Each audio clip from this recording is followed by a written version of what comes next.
Welcome to Subramani. Today I'm going to do a post about how, as a parent, maybe you're in your 60s or about to get into your 70s, how you can help your children. So first of all, many people in this age group think that they're very well off because they have a 2.5 crore kind of a portfolio, they have a house, and they have some equities and some mutual funds, etc., and they think they're very well off and they're going to leave a lot of money for their children, and therefore at this age, maybe when they're close to 70, they go and buy another house. Why do they buy another house? Because they want to say, we have two houses, we are leaving two houses for our children. I don't think there can be anything more stupid. If you didn't stay in the house that your father gave you, very fat chance that your kid is going to stay in the house that you make for them. They don't need it. They are earning well. They will not live in the same locality. They will not live in the same house. They will definitely look for a bigger house, better house, whatever, but definitely they may not even choose the locality in which you live. So banish the thought. So now the question is, how can you, first of all, let us demolish the thought that 2.5 crores is something great, because you are not going to leave a lot of money. First of all, you're going to live pretty long. If you live another 20-30 years and you don't have a pension, which means there's no indexation available on your assets, fat chance that you will leave a very big amount. You will leave some amount, yes, but not a very big amount, because you're going to erode your capital by the time you die, right? Second, I am talking about a family whom I know well, and two sons. One decided to live in India, he's not got married, and one son who's gone abroad, who's decided not to come back. So which means these people have two children, but these children are not going to be with them ever again. These children have found their own paths.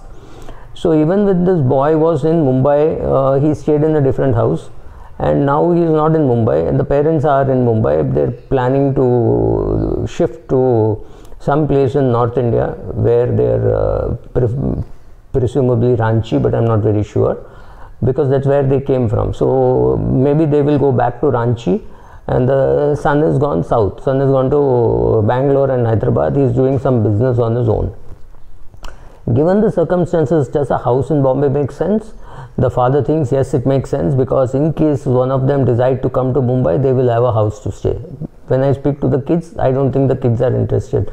When they come to India, they are happy staying in a hotel. They don't want to get tagged on to a house where there is nobody. They have to look after, pay society charges, keep somebody to look after, make sure that there is no misuse, right? So don't get into this mess. Don't become a electrician, plumber, carpenter for a house at the age of 70, trying to maintain it. Maintaining one house is big enough for you or bad enough for you. Don't try to do all that. So what are the things that you can really do for your children which makes more sense than leaving a house? House doesn't make any sense.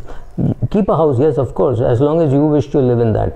At some stage you wish to give that up and go to a senior citizen home, then just go, sell this off, or maybe go to the senior citizen home and come back after 6 months and sell it off, right? So do that. Don't leave real estate for your children. What can you do to look after, to really help your children? First, look after your health really well. That's more important. Don't expect your children to come down for every small cold or toothache that you have. It's difficult. Children can't come. That also you have to accept. And remember, a lot of families today have one kid or two kids. Very decent chance. I mean, there is some possibility. All of us wish that we live longer than our parents, and we live longer than our parents and less than our kids. So right, so we want to die after our parents die and before our kids die. But that is a wish. That's not a command. God is not listening to you, right? So do the following things. Look after your health well, and for heaven's sake, take adequate insurance. The COVID crisis, I'm seeing people not dying by COVID, but they will very likely be killed by the bill, right? 30 lakhs bill. How many of us can afford a 30 lakh bill when you're not even sure how much of it will be paid by the insurance company? So 30 lakh, family of two, can mean 50-60 lakhs down the drain if there is a COVID attack. That's not small. 50-60 lakhs is not something which you can afford to lose from your corpus. Let's assume you have a 30 lakh bill to be borne by yourself. The remaining is borne by the insurance company. 30 lakhs is a killer. In the market where you don't know where to withdraw from, it's a huge killer, right? So look after your health, make sure you have adequate insurance. Go for regular medical checkups, keep your medical records in a proper place where people can find it. Look after your investments and involve your children. Make sure that when you make investments, your children know where it is. So how should it be? If it's the husband's money, husband first, wife second. If the wife's money, wife name first, husband's name second, and all of it should have your children as a nominee. The child, if you have two children and you make one child the nominee, make sure that the same child is named in the will. Don't create a conflict between the will and the nomination, because every time I do a retirement session, somebody asks me, which will prevail, will or retirement? So my answer is, idiot, don't create a conflict. Make sure that will and nomination say the same thing. As long as you do that, what is your problem, right? Keep the nominations in place properly. If you have made your son the nominee and your daughter-in-law is not mentioned and your son has died, make sure that you change the nomination to your daughter-in-law, right? Do these basic things. Now don't worry, if I talk about death, death will not come to you. If you make a will, you will not die. I mean, Gaurav says, a friend says, I have checked up with Yama, and your making a will is not a reason enough for me to kill you. Anyway, if your time is over, that's different, but I will not kill you just because you made a will. We have at least 50 lakhs to 1 crore cases, repeat, 50 lakhs to 1 crore cases pending in the courts because somebody didn't think it is necessary to make a will. Don't be stupid. Lot of people feel and they get emotional when their children tell them make a will. They get emotional, say, oh, all this money is for you, don't worry, and all that is nonsense. Legally, you need to make a will, you very well make a will. It's as simple as that. If you have a real estate in your name, make a will. Very likely that your children are not interested in your investments, which is in real estate. However, if you have simplified it and kept it in mutual funds, equity, etc., they may be able to at least encash it. May not be a big amount. Maybe you leave them 50 lakhs and when they translate into dollars, it's not much. They can at least access it. They may use it for your funeral services. They may donate it, right? So if you have a servant who is looking after you, you want to give it away to a priest, you want to give it away to a friend, think about all that while making your will, right? In your 50s and 60s, start preparing for your life in the 70s. Life in the 70s is extremely happy in a senior citizen home. Don't fool yourself into believing that you should live separately and that is what you get, where you get independence. It doesn't make sense. Senior citizen homes are great fun place. I know in the comment section I will get people saying, no, you should live with your parents and children and grandchildren. Makes no sense. Right? My mother lives in a senior citizen home of her choice. 20 years back she made that choice. Today if she's unwell, she has a choice of coming to us, but she's not compelled to come to us. She has an independent establishment. That's a huge feeling. It's a nice thing for them to have. They may exercise the option of not using it. They may exercise the option. My mother may exercise the option of staying with my sister. Right now she's with my sister in Pune.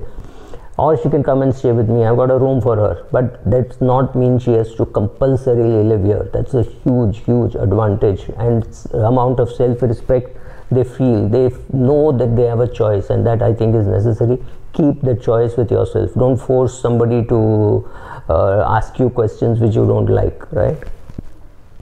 Don't exercise your ownership rights over your children. You have no ownership rights. Stop fooling yourself.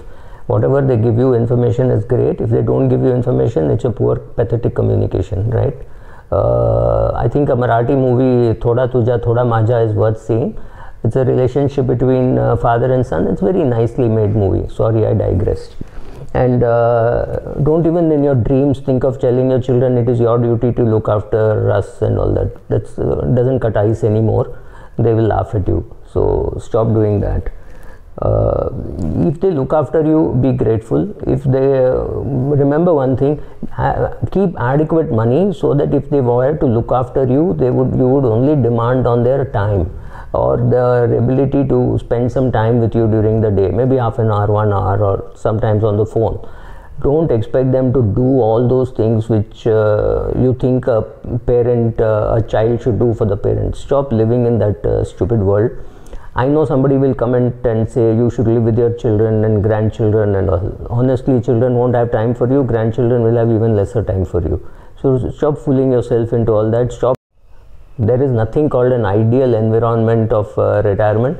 As long as you know you can take care of yourself, take care of yourself. At some stage when you're dependent, say you or your spouse have dementia, you cannot live on your own, you find it difficult, that's a good stage to move in with your kids.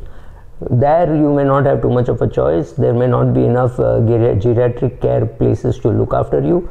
In such cases, your choice gets reduced.